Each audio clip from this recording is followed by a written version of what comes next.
The final thing to do here is to insert the PCB into the print. Now there's a little letter N there. That has to be towards the front. The front is where the semicircular element is for a decal. So a slightly tricky process. The cable is quite tight and there's a couple of slots that this has to engage in.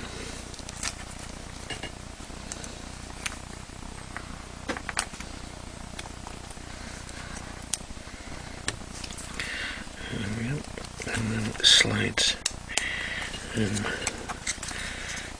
you can actually push the print on perhaps in this direction and then get the cable like that, so it's coming out that semicircular hole there, and then the PCB shouldn't go too far as this one is to get it lined up correctly. Once you've gone slightly too far, you can put it down like that and press down so that the PCB and the print are correctly aligned.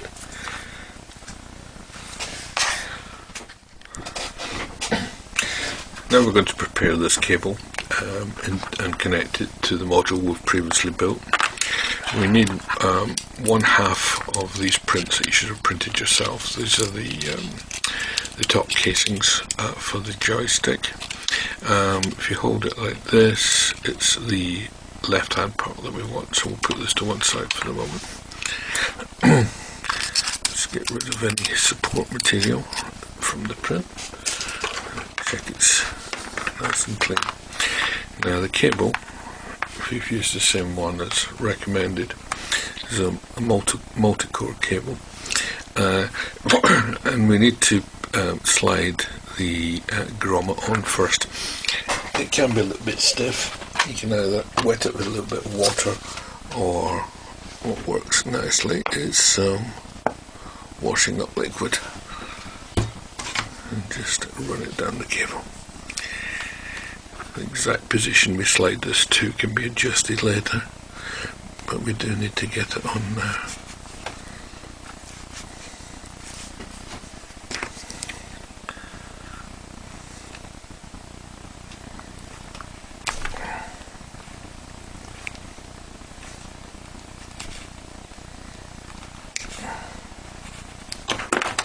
It's putting up a fight. Slide that out maybe 100 millimeters or so out of the way. This is a good time to put on the other end, which will be used at the microprocessor, but it's the same exercise, so we'll stick it on now.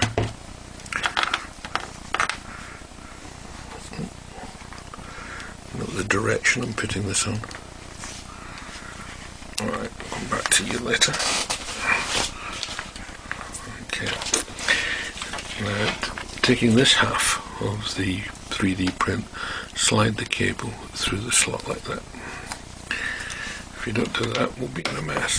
And now we need to strip the cable, leaving about 25 millimeters of multi-core.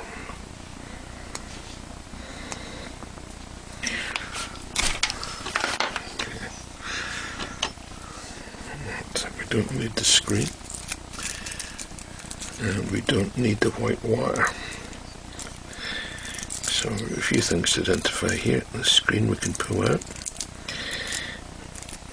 White wire we can pull out. White cool rather.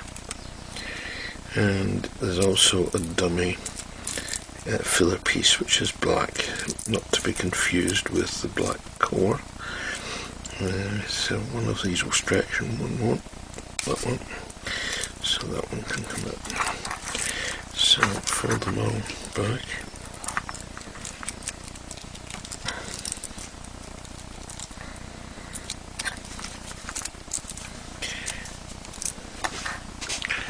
And cut them off with a good pair of snips.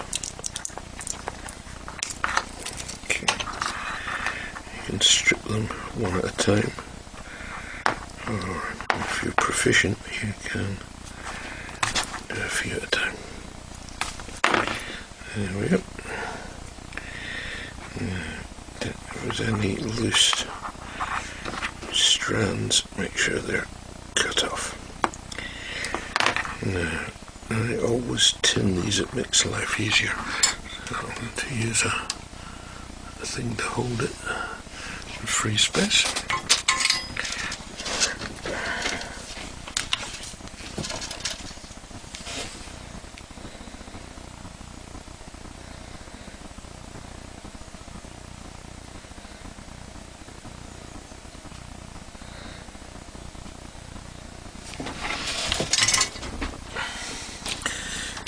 And then clip these so there's only a sort of 1.5 millimeter approximately of clean tinned end ready to solder to the joystick module. Before we do that, I'm going to prepare the other end of the cable in exactly the same way, but this time we want to leave maybe 50 or 60 millimeter, and this will go on to the microprocessor eventually.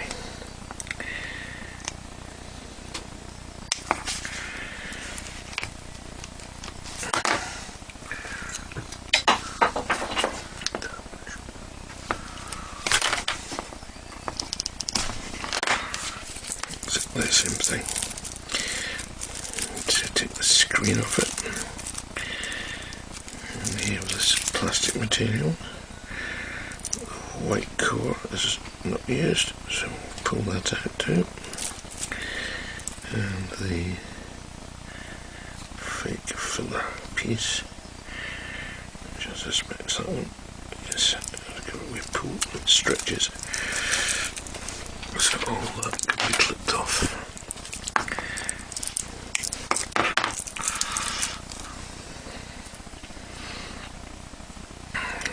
Don't need the white.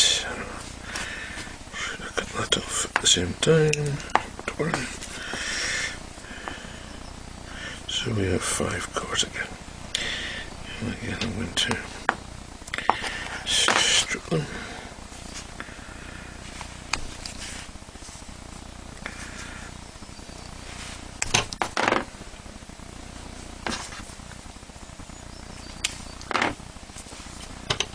And tin them.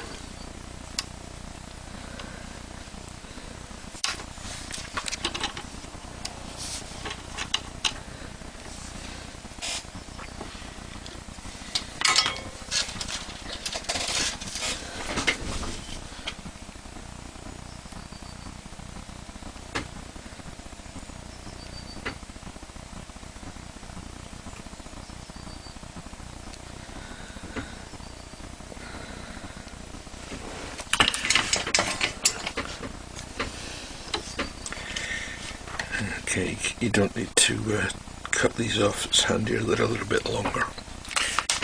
Okay. So we'll go back to the other end, and we want to solder these onto the module that you've previously built. So it's useful to, if you have the switch to this side, there's a switch there, that's the way I normally do it anyway, and support the PCB like that. Perhaps we can get additional support, it just makes it a little easier. Now, the red is the first one, and that goes on to this paddy here. I've got a camera in the way, so I'm just going to struggle a little bit here.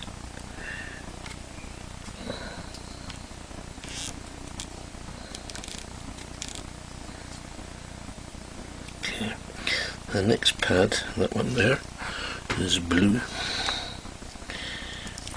So the blue onto there.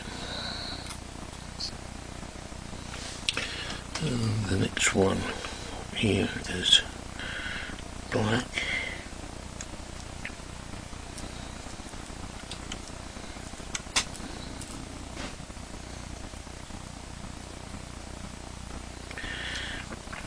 And then the next one is green.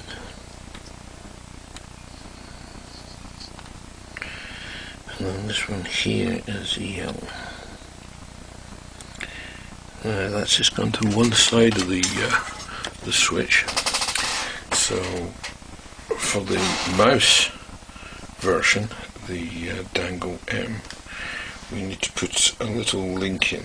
This board might get modified, so there is actually a link there to solder, but presently we want to put a little, just use a strand of cable that's going to go from that pad to there, and this makes the connection that we need. That's all there is to it. Get that off. Now, if you're using building this for the Microsoft Adaptive Controller, and you want the switch, which are these two pads there, it's a switch, to come out as on a separate lead to go in as a separate function into the adaptive controller, then you don't fit that connection, that little link, and you come off these two pads with another 3.5 millimeter socket jack plug, which will be coming out the other side of the dangle. But this one we're building for mouse control, so this yellow lead is connected with the adaptive controller version with the flying connection from the switch. Then you don't need the yellow connection at all.